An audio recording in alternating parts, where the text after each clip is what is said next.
If you went back in time 100 years or so, you'd see a lot of people doing jobs that don't exist anymore. Since most homes didn't have refrigeration, milkmen delivered dairy to your doorstep every morning, and had an affair with your wife if 50s comedy is accurate.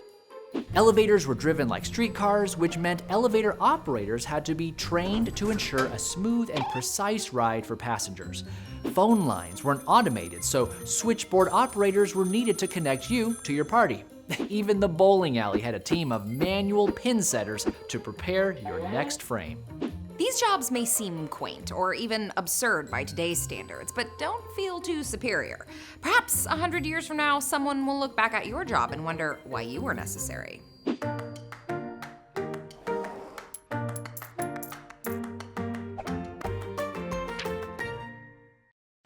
Fear of technological unemployment is nothing new. As far back as 350 BC, Aristotle contemplated the idea of machines performing human labor. During the Industrial Revolution, textile workers known as Luddites destroyed the newfangled machinery at the factory, and the steel driving man of folklore, John Henry, literally killed himself competing against a steam-powered machine. In 1930, the famed economist John Maynard Keynes took a more optimistic view of the problem, predicting that automation and technology would soon allow people to work only 15 hours a week. That would have been nice. Of course, today we know that neither Keynes nor the Luddites had it quite right. Technology has made us far more productive, but it seems there's still plenty of work to be done. Most economists argue that technology doesn't so much eliminate jobs as change them. That the number of tasks rendered obsolete are more than made up for by new ones. So instead of switchboard operators, now we have cell phone repairmen, broadband technicians, and mobile app developers. This may be cold comfort if you happen to have spent half a lifetime becoming the fastest switchboard operator in the West, but if it's any consolation, there are plenty of other workers in the same boat. Automation has been changing manufacturing and agriculture for some time. We're used to seeing robots in factories and on farms, but recently the machines have been expanding their territory. Automatic kiosks are replacing cashiers and bank tellers. Fast food companies are experimenting with burger flipping robots. And one robocaller can disrupt as many dinners as a whole floor of telemarketers. Thanks to advancements in artificial intelligence, self-driving vehicles are quickly becoming a reality, putting at risk anyone who makes a living behind the wheel of a cab, truck, or bus. Amazon is even implementing unmanned drones to deliver packages. Basically, any job that involves repetitive, predictable tasks is ripe for automation. But the machines aren't just coming for the blue collars. Clerical jobs are getting automated as well. Insurance underwriters and loan officers who research an individual or company's history and calculate a precise level of risk are being replaced by algorithms that can crunch more data faster and more accurately. Purchasing agents who maintain a company's stock of merchandise and equipment are outperformed by computers that can order, track, and invoice at a higher volume. And lawyers with access to vast online databases have less need for paralegals and secretaries. Even tax preparers and financial advisors are feeling the heat from apps and websites that analyze a customer's portfolio and give custom guidance. Okay, now this is getting scary. So what jobs aren't threatened by technology's pitiless advance? Well, no job is safe forever, but if you at least want to buy yourself some time, you can focus on new and burgeoning industries. Careers in genetics, video game design, and social media marketing have seen strong growth in recent years. Alternative energy and sustainability are also on the rise. And it's no coincidence that there's high demand in the fields of robotics and data science. That's right, you can get a good job teaching robots and algorithms to take other people's jobs away. Kidding, not kidding.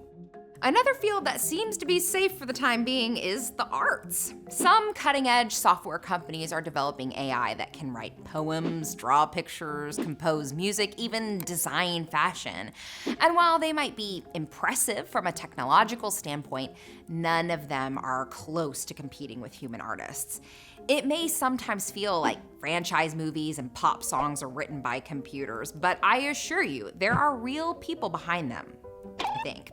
So congratulations, poets and musicians. You can now brag to your insurance underwriter brother that you made a better career decision. However, your plumber cousin has got the better of both of you. Trades like plumbing, electrical, and HVAC are well paid and fairly protected from automation. That's because they are often unpredictable, and machines do not do well with unpredictability. These workers are called out to random homes and businesses, asked to diagnose and fix unexpected problems. Robots have a long way to go before they can match that kind of flexibility.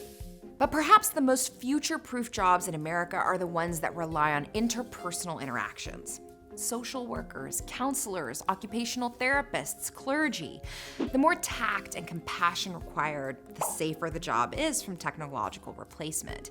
Even if a computer could understand the complexities of human emotion, it still couldn't form the bonds of trust and mutual respect that these workers must forge with their clients. Particularly in demand right now and for the foreseeable future is elderly care. Not only does the profession require a distinctly human touch, America's elderly population is quickly reaching historic levels.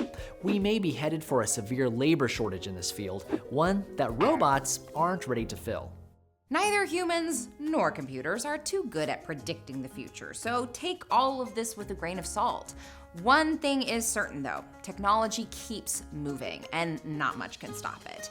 You may think you have a cutting edge job, but so did the elevator operator once. The best thing you can do to protect yourself is to pay attention to innovations in your field and be ready to learn new skills. Your job may someday get taken over by a robot, but someone has to design that robot, and build it, and program it, and maintain it, and supervise it. Someone already in the field is in a better position to take one of those new jobs when the old one goes the way of the milkman. And that's our 2 cents. Quick, before you go, do you know what you want to be when you grow up? No matter your answer, we think you should check out Future of Work, a new 6-part docuseries on PBS Voices, hosted by Julia and me, that explores the real, big, work-related questions that Americans are facing today.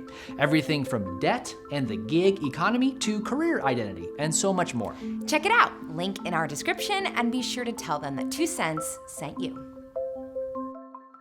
Thanks to our patrons for keeping 2 cents financially healthy. Click the link in the description to become a 2 cents patron.